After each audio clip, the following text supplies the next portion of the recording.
Right now, there's the whole issue around the International Criminal Court, which the Palestinians are now have gone to and have joined and are allowed to join as a state, and which also is something else we can talk about, how the world allows them to enjoy the trappings of a state, but never the responsibility of a state.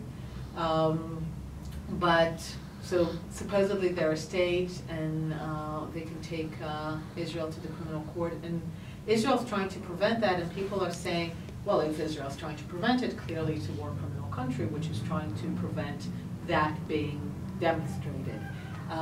And what very few people understand is that Israel's trying to prevent it because Israel knows for a fact that it cannot get a fair trial.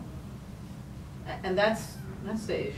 I mean, and we would love to believe that the International Criminal Court is fair and unbiased, and the United Nations is a place where Iran and Syria and Sudan can head the Human Rights Commission, and that's perfectly fine.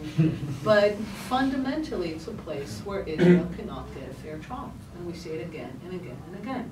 So we are facing a situation where not only we will not get a fair trial, at the end of that unfair trial, we will get the stamp of war criminal. And again, it will never be about this person has committed a crime in the process of war.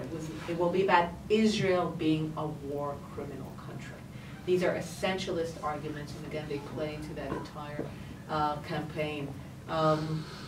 So it's keenly felt, and it has an impact, and it has an impact precisely on creating a sense not of strength, not of comfort, not of power, but quite the opposite.